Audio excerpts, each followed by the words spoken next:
Over the years, missing the little things in life? Visit Beneficial Hearing in Ocala today. Their expert team of audiologists will make sure you never miss a moment. Call Beneficial Hearing today at 352-629-4418 or visit them online, beneficialhearing.com.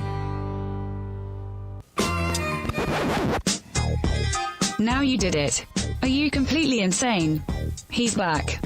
He, who must not be named. The man, the myth, the only guy in Ocala to eat his own weight in fried pickles. Twice. Now, you asked for it. Sorta. Live and in person. It's Tom Schmitz. Welcome back to Ocala Talks on a Tuesday as we wrap up a Tuesday edition, January 5th, 2021. Remember we talked about Howard Farley? He was the drug kingpin that got caught in Wearsdale as he was trying to get on his plane. He wasn't running from the cops. He thought he was well hidden. But his demise ultimately came because he was arrested December 2nd in the Love's Landing community. He used the identification of a child who died in 1955, not long after birth. He assumed that identity for more than 30 years while he was on the run from federal drug charges in Nebraska. Well, now his wife's been arrested too.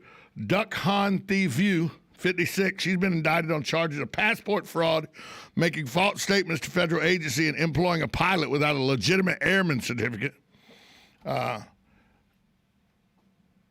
Farley's been indicted on charges of passport fraud, aggravated identity theft, Social Security fraud, possession of a firearm and ammunition by a convicted felon, and operating as a pilot without a legitimate airman certificate.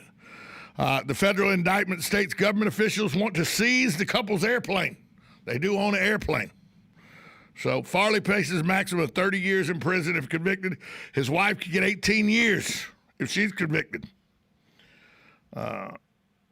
Federal officials said it's because Farley and Vu did not disclose Farley's true identification on his passport application form.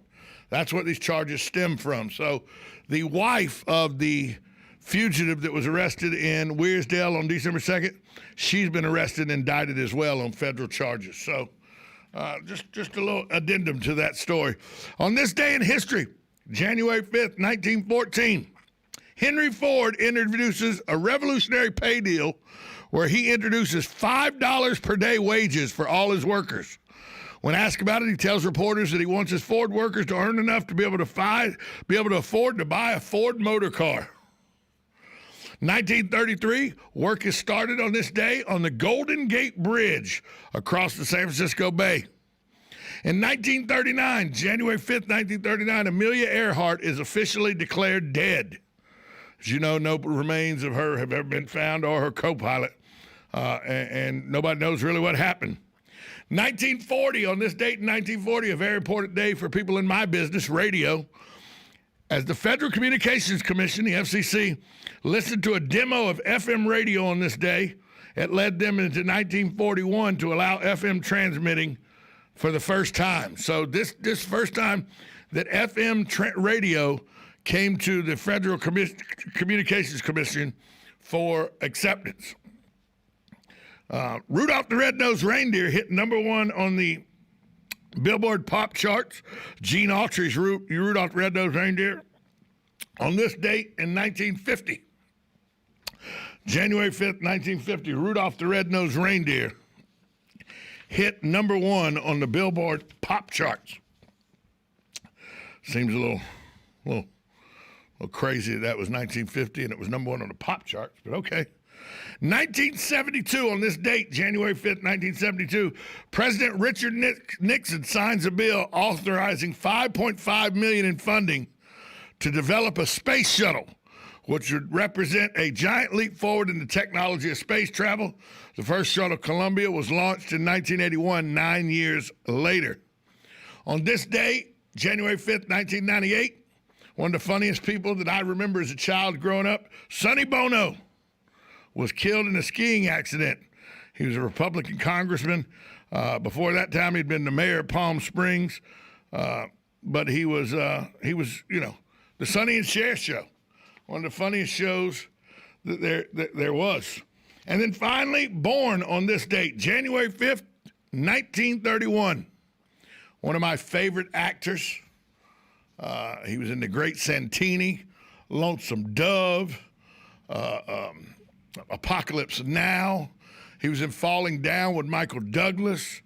He was in The Godfather. He played Tom in The Godfather. The Eagle Has Landed. He just was one of the great actors of our time, still is. And I'm talking about Robert Duvall. Robert Duvall, he's best known for his roles in The Great Santini. He won an Oscar for Max Sledge in Tender Mercies. He was in Apocalypse Now, The Eagle Has Landed, The Godfather, 4 Christmases.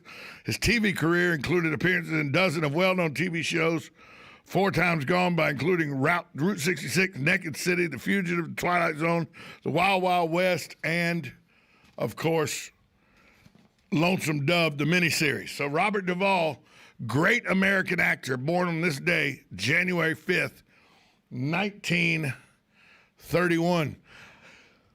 I know a bunch of you got your eyes and ears on the news coverage of the runoffs in the state of Georgia. By the way, the most expensive election cycle in the history of elections, the Senate runoff race.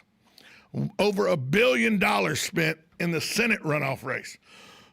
Not the general election, just in the runoff race for these 2 offices. Excuse me. Over $1 billion spent on this runoff. As the control of the Congress of the United States is the prize. Because if the Democrats win both runoffs, they control the House, the Senate, and the White House. So in the checks and balances system, they control 2 of the 3 systems that are part of checks and balances. If the Republicans win 1 of the 2 runoffs, the Republicans will then control the Senate, which then it'll almost be impossible for the president-elect Joe Biden and the House controlled by Nancy Pelosi to get anything through the Senate.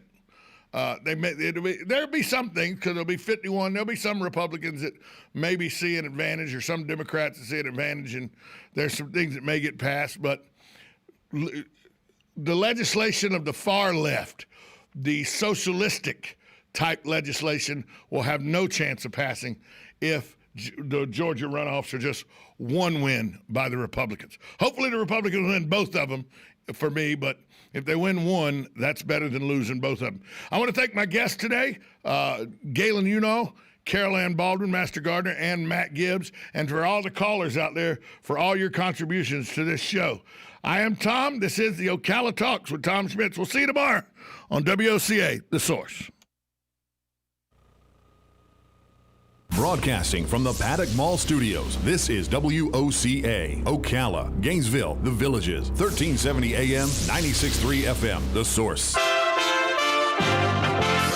USA Radio News with Lance Pride. All eyes are on the Georgia Senate runoffs today. No candidate in either of Georgia's Senate races won a majority of the vote November 3rd, triggering the runoff for both seats. The Republican candidates with their messages. Are you ready to show America that Georgia